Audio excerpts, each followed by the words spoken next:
Hello friends, आज मैं आप लोगों के सामने टॉपिक लेकर आई हूँ, एक new topic, and that is advantages of branding. तो आप लोगों को मैंने पिछले कुछ वीडियोस में ब्रांडिंग के बारे में बताया है कि ब्रांडिंग क्या है। सो आई थिंक आप लोगों को ब्रांडिंग का कंसेप्ट क्लियर होगा। So now we are talking about advantages of branding. Advantages का मतलब होता है मेरिट्स, मेरिट्स का मतलब होता है फायदा क्या है, एडवांटेज क्या है, फायदा क्या है, मेरिट्स क्या है। Okay, so this is your advantages और मेरिट्स ऑफ ब्रांडिंग। तो ब्रांडिंग, किसी भी प्रोडक्ट को एक ब्रांड नेम देने के कारण क्या फायदा होता है किसी भी कंपनी को, बिकॉज कंपनी ब्रांडिंग करी अपने प्रोडक्ट का, उनको क्या जरूरत है, वो अपने प्रोडक्ट को प्रोडक्शन करके नॉर्मली बेच सकते हैं मार्केट में, बट वो अपने प्रोडक्ट को एक ब्रांड नेम देते हैं, एक आइडेंटिटी देते हैं। बट क्यों देते हैं, there is reason behind it, कारण है उसके पीछे, क्योंकि उसके कुछ फायदे हैं। तो दो तरह के फायदे होते हैं। एक तो वो होता है जो मार्केटर्स को है, मार्केटर्स जो मार्केटिंग करते हैं, जिनको अपने प्रोडक्ट को पॉपुलराइज करना होता है, जो लोग प्रोडक्ट मार्केट में के प्लेटफॉर्म पे उतरकर सेल करना चाहते हैं। ठीक है, तो एक तो एडवांटेजेस हो जाता है मार्केटर्स को, और दूसरा हो जाता है कस्टमर्स। अब आप सोचोगे कस्टमर्स तो आपको पता है कि ग्राहक होते हैं, लेकिन मार्केटर्स सोचोगे कि कौन होते हैं। तो मार्केटर्स वो होते हैं जो ना सिर्फ प्रोडक्शन करते हैं, ना सिर्फ कहीं से खरीद कर लाते हैं अपने प्रोडक्ट को, बल्कि अपने प्रोडक्ट को के बेस्ट और हायर सेल के लिए, हायर टर्नओवर के लिए, कि ज्यादा से ज्यादा उनका प्रोडक्ट बिके, सेल आउट हो, उसके लिए वो मार्केटिंग करते हैं। That means marketing is not a small thing, ये बहुत बड़ी चीज है मार्केटिंग, और बहुत वास्ट तरीके से होती है, डिटेल्ड में होती है, डिटेल्स में होती है। तो आपको मैंने मार्केटिंग के बारे में भी पहले बताया है। तो मार्केटिंग क्या है, प्रोडक्ट के इमेज को क्रिएट करना कस्टमर्स के नजर में, और कस्टमर्स को उसके बारे में एजुकेट करना और इंड्यूस करना, इन्फ्लुएंस करना, प्रभावित करना, ताकि वो आपके प्रोडक्ट को खरीदे। अभी हम लोग ये पढ़ेंगे कि ब्रांडिंग का क्या क्या फायदा है जो कि मार्केटर्स को अवेलेबल है। तो number one is enables product differentiation. That means अगर आपका ब्रांड नेम है, एक एस्टेब्लिश्ड ब्रांड नेम है, तो वो एक अलग आइडेंटिटी क्रिएट करता है। जैसे अगर कोई प्रोडक्ट बजाज का है तो आप जानते हो कि ये बजाज कंपनी का प्रोडक्ट है, या कोई एलजी कंपनी का प्रोडक्ट है तो आप जानते हो कि ये एलजी कंपनी का प्रोडक्ट है। तो it creates a particular identity. Phone में आप वो इजीली बोल दोगे कि कौन सा ओप्पो है, कौन सा वीवो है, कौन सा सैमसंग है। क्यों? क्योंकि आपको पता है कि प्रोडक्ट की आइडेंटिटी क्या है, क्या पहचान है। आपको अगर कोई बोल देगा सैमसंग का फोन खरीदने, तो आप गलती से वीवो नहीं खरीद के लेकर आओगे, क्योंकि आपको पता है कि वीवो कौन सी कंपनी है और सैमसंग कौन सी कंपनी है। You know the identity of a particular company, that's why.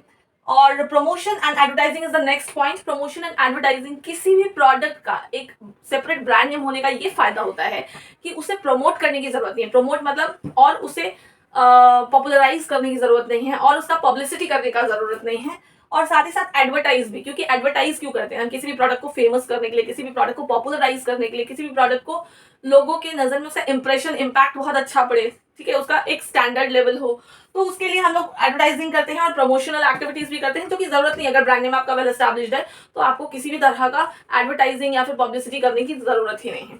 तो एक इन सब खर्चों से आप बचते हो। ठीक है, द नेक्स्ट है डिफरेंशियल प्राइसिंग। डिफरेंशियल प्राइसिंग क्या होता है?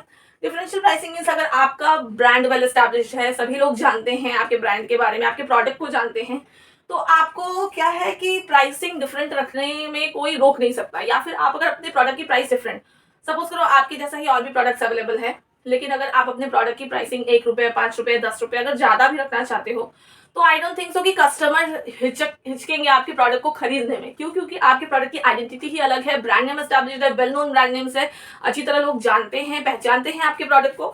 तो इस वजह से अगर आप अपने प्राइस को डिफरेंट रखते हो, तो वो भी एक अलग आइडेंटिटी क्रिएट करेगा। लोगों को ये नहीं खलेगा कि भाई आपका प्रोडक्ट का दाम इतना क्यों। किसी चीप क्वालिटी के सामान को आप खरीदोगे तो जाहिर सी बात है, उसके लिए अगर 10 रुपए ज्यादा क्या 2 रुपए ज्यादा भी देना पड़े तो आपको खलेगा। लेकिन अगर ब्रांडेड प्रोडक्ट्स हो तो उसके लिए 2 रुपए क्या, आप 5 से 10 रुपए क्या 100 रुपए भी ज्यादा दे सकते हो, क्योंकि आपके दिमाग में ये है कि ये प्रोडक्ट तो ब्रांडेड है, इसकी क्वालिटी अच्छी है, इससे सेटिस्फैक्शन लेवल हमें ज्यादा होगा, राइट।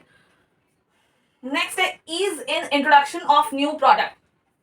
अगर आपका प्रोडक्ट का जो ब्रांड है, अगर वो प्रॉपरली वेल एस्टैब्लिश्ड है, सपोज करो कि आपका प्रोडक्ट ऐसा है जो कि अच्छी तरह पॉपुलराइज है, लोगों की नजरों में बहुत फेमस है, लाइक कोई भी प्रोडक्ट आप ले लो, जैसे ओप्पो वीवो का स्मार्टफोन ही है, या फिर रिलायंस कंपनी, तो आप जानते हो कितनी पुरानी कंपनी है, राइट। तो किसी भी कंपनी का वेल नोन ब्रांड नेम, कोई भी ब्रांड नेम आप ले लो, जिसके जिसके काफी सारे प्रोडक्ट्स अवेलेबल है मार्केट में, like LG company. LG company बहुत पुरानी है और उसकी प्रोडक्ट जो है वो अच्छी क्वालिटी की होती है, और उसमें कोई डाउट नहीं है, राइट। तो यहाँ यही कहा गया है कि अगर आपको अपने ब्रांड का एक नया प्रोडक्ट इंट्रोड्यूस करना है मार्केट में, सपोज अभी तक आप जितना प्रोडक्ट्स आप एक कंपनी चला रहे हो, एक कंपनी ओनर हो, ठीक है, आपने अपने ब्रांड नेम को वेल एस्टैब्लिश कर लिया है, लोग बहुत अच्छे से परिचित है, आपके प्रोडक्ट्स का सेल भी बहुत अच्छा है, लोग अच्छी तरीके से जानते हैं, आपको ना पब्लिसिटी करने की जरूरत है, ना एडवर्टाइज करने की जरूरत है। अब क्या है कि आप एक नया प्रोडक्ट इनोवेट किए, इनोवेटिव आइडियाज क्रिएट करते करते करते करते आपको एक नया प्रोडक्ट सूझा कि मार्केट में लॉन्च करें, तो फिर आप मार्केट में वो लॉन्च अगर करने जाओगे न्यू प्रोडक्ट, तो उसके लिए आपको सेपरेटली एडवर्टाइज करने की जरूरत ही नहीं। क्यों नहीं जरूरत है? रीजन ये है क्योंकि आपका जो ब्रांड है ऑलरेडी वेल नोन है, आपको उसके लिए दोबारा एडवर्टाइज करने की या दोबारा से पब्लिसिटी करने की जरूरत नहीं, क्योंकि लोग ऐसे ही खरीदेंगे just because your brand name. The next है प्रोटेक्शन। एक और फायदा होता है मार्केटर्स को कि अगर आपके प्रोडक्ट को आप मार्केट में बेच रहे हो, देखो कि बहुत सारे डुप्लीकेट प्रोडक्ट्स अवेलेबल होते हैं, ठीक है। लाइक शेषा जो हेयर ऑयल है, आपको शेषा हेयर ऑयल मार्केट में काफी अवेलेबल होगा, तो देखो कि न्यूज़पेपर में भी आ जाता है कि शेषा हेयर ऑयल अगर आपको खरीदना है तो आप डुप्लीकेट खरीदने से बचे, नकल जो उसकी बाजार में अवेलेबल है वो खरीदने से बचे। तो ये सारा क्या है, कुछ एक पहचान होती है प्रोडक्ट की, मार्क वगैरह जो पहचान है, कुछ ऑरिजिनलिटी की पहचान होती है, जिसके थ्रू आप ब्रांड को पहचान जाते हैं कि ये ही ब्रांडेड प्रोडक्ट्स है, राइट। तो दैट्स वाई वो भी एक इजी पड़ता है मार्केटर्स के लिए, और मार्केटर्स के लिए ये प्रूव कर पाना इजी है, क्योंकि कई बार क्या होता है ना, डुप्लीकेट प्रोडक्ट्स आके मार्केट में आपका रेपुटेशन बर्बाद कर देंगे, ठीक है। कस्टमर्स तो पहचान ही लेंगे उसको, वो तो अलग की चीज है, लेकिन कई बार क्या होता है कि डुप्लीकेट प्रोडक्ट्स आपका रेपुटेशन बर्बाद कर देंगे। तो आप अपना रेपुटेशन कैसे बचाओगे, ये क्लैरिफाई करके कि भाई ओरिजिनल प्रोडक्ट की क्या आइडेंटिटी है और डुप्लीकेट प्रोडक्ट्स की क्या आइडेंटिटी। वाइड मार्केट, आपको बहुत वाइड मार्केट मिलता है बिकॉज आपकी ब्रांडिंग सॉलिड होती है, आपकी ब्रांडिंग वेल नोन होती है, लोगों के समक्ष प्रचलित होती है, इसलिए आपको अपने ब्रांड नेम के लिए वाइडर मार्केट रीच करने में कोई परेशानी नहीं होती। वाइडर मार्केट मतलब ज्यादा से ज्यादा लोगों तक अप्रोच करना, अपने प्रोडक्ट्स को पॉपुलराइज करना ज्यादा मुश्किल नहीं होगी, बिकॉज ब्रांड जो है वो फटाफट फटाफट फटाफट ही पॉपुलराइज होता है, बिकॉज एक नाम चाहिए होता है लोगों को किसी चीज को बुलाने के लिए, बस वो नाम जानने की जरूरत है। लोग हर बार हर वक्त उस प्रोडक्ट को उसी नाम से बुलाएंगे और उस नाम से वो फेम पा सकेगा।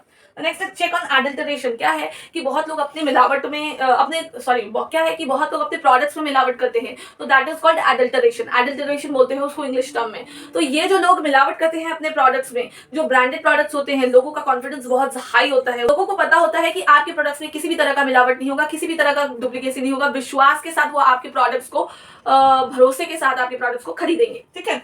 अब इसके बाद आता है high price of brands. High price of brands मतलब अगर आपका प्रोडक्ट जो है वो ब्रांडेड है तो डेफिनेटली आप उसको हाई प्राइस भी चार्ज कर सकते हैं। अगर आपने हाई प्राइस भी चार्ज की तो लोगों को ये भरोसा है कि भाई आप प्राइस ज्यादा ले रहे हो तो कोई बात नहीं है, लेकिन आप क्वालिटी तो अच्छा दे रहे हो, प्रोडक्ट की क्वालिटी, ड्यूरेबिलिटी और उसकी जो मतलब सेटिस्फैक्शन लेवल जो उससे हमें अवेलेबल हो सकता है वो तो अच्छे लेवल का होगा, तो इसकी ड्यूरेबिलिटी तो होगी, एडल्टरेशन तो नहीं होगा, मिलावट तो नहीं होगा। लाइक आप सोचो कि आटा जो लोग खरीदते हैं, फ्लोर, व्हीट फ्लोर जिसको बोलते हैं आप लोग इंग्लिश टर्म में, और हिंदी में आटा बोलते हो, राइट। तो वो जो लोग खरीदते हैं, कुछ लोग क्या है लोकल मार्केट से लेते हैं, ठीक है, लेकिन कुछ लोग देखोगे आशीर्वाद छोड़कर कोई आटा नहीं खरीदते हैं, बिकॉज उनको एक ये भरोसा है कि आशीर्वाद आटा जो है वो बेस्ट क्वालिटी प्रोडक्ट होगा विदाउट एनी एडल्टरेशन, और विश्वास है, भरोसा है। लाइक ऑयल में आप देखोगे सफोला ऑयल, राइट, तो सफोला ऑयल क्या है, वो भी एक भरोसेमंद प्रोडक्ट है जो कि देखोगे एड्स में देता है कि आपके हार्ट के लिए बहुत अच्छा है। तो ये सब एक एडेड क्वालिटी, एडेड फीचर्स जो है, और उसके साथ जो एडेड ब्रांड नेम है, ब्रांड नेम जो जुड़ जाता है। सफोला, अब सब कुछ सफोला के नाम से जानते हो, अब क्या कोई बोलता है कि मैं सफोला लेने जा रही हूँ, राइट। तो ये जो मैं सफोला लेने जा रही हूँ, इसी से समझ में आ रहा है कि लोग ऑयल लेने जा रहे हैं, but this oil is identified by the name Saffola, ठीक है। तो ये एक आइडेंटिटी बन जाती है। नेक्स्ट हमारा जो पॉइंट है कि कस्टमर्स के लिए ब्रांडिंग का क्या एडवांटेजेस है, तो number 1 point is product identification. मैंने जैसे कहा कि प्रोडक्ट डिफरेंशिएशन जिस तरह से मार्केटर्स के लिए फायदेमंद है कि भाई वो अपने प्रोडक्ट्स को प्रूव कर सकते हैं कि कौन सी ओरिजिनल है और कौन सी डुप्लीकेट, उसी तरीके से कस्टमर्स भी ओरिजिनल एंड डुप्लीकेट में डिफरेंशिएशन कर सकते हैं और धोखा होने से, ठीक है, और चीट किए जाने से बच सकते हैं, ठीक है।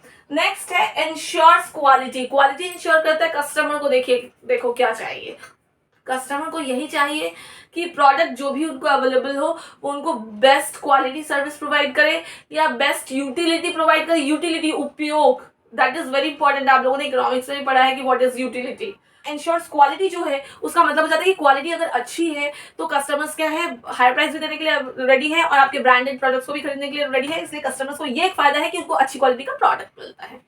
नेक्स्ट है स्टेटस सिंबल। स्टेटस सिंबल मतलब एक आजकल कुछ कस्टमर्स जो है ना वो अपने स्टेटस को मेंटेन करने के लिए ऐसा फ्लॉन्ट करते हैं सोसाइटी में, यूज करती हूँ। जैसे देखोगे कि शूज एंड सैंडल्स जो भी है, मैं तो रिबॉक का यूज करती हूँ, मैं श्रीलेदर का यूज करती हूँ, तो मैं खादिम का यूज करती हूँ, तो मैं बाटा का यूज करती हूँ। लोकल नहीं यूज करना पसंद करते हैं लोग, राइट? क्योंकि अच्छे प्राइस पे, रीजनेबल प्राइस पे अगर हमें ब्रांडेड गुड्स मिलेगा तो why we will go for the cheaper quality of goods, right? तो कहने का मतलब ये है कि लोग जो मॉडरेट प्राइस पे सेल आउट करे वो भी अपने ब्रांड नेम को मेंटेन कर रहे हैं। क्यों कर रहे हैं? क्योंकि उन्हें पता है कि अगर हमारे प्रोडक्ट की एक आइडेंटिटी होगी तो कस्टमर्स भी पहचानेंगे हमारे प्रोडक्ट को नाम से और उसकी पॉपुलैरिटी भी बढ़ेगी, ठीक है? थिंक आप श्री लेदर के सैंडल्स या शूज में देखोगे, वहां श्री लेदर का मार्क होता है, श्री लेदर का सिंबल होता है। क्यों होता है? और कई बार ऐसा क्यों होता है? क्योंकि जो लोग भी उस सैंडल्स को या स्लीपर्स को या शूज को देखे फटाफट वो आइडेंटिफाई कर ले कि ये किस कंपनी का है या किस ब्रांड का है, और उससे क्या है, लोगों के दिमाग में बार बार वो स्ट्राइक करता है, हाँ ये शूज या सैंडल्स हमने देखा था, इस पर्टिकुलर ब्रांड का देखा था, ये ड्रेस देखा था, इस पर्टिकुलर ब्रांड का देखा था। आजकल मॉल्स और शॉपिंग मॉल्स वगैरह में आप लोग जाते हो तो आप लोग क्या बताते हो कि किस ब्रांड का जो है प्रोडक्ट है। डब्लू की कुर्ती मैंने पहनी है, तो डब्लू की kurti means what? It's a brand, W is a brand, it's an identity जो कि आप कॉल आउट करते हो वर्बली, जो कि आपके द्वारा लोग भी जानते हैं, राइट? तो that is called branding, that are the advantages of branding. ये सारे फायदे थे ब्रांडिंग के। तो आई थिंक आप लोगों को ये समझ में आया हो कि मार्केटर्स को किस तरह से ब्रांडिंग के थ्रू फायदा मिलता है एंड कस्टमर्स को कैसे ब्रांडिंग के थ्रू फायदा मिलता है। तो आज के लिए सिर्फ इतना ही। So good bye.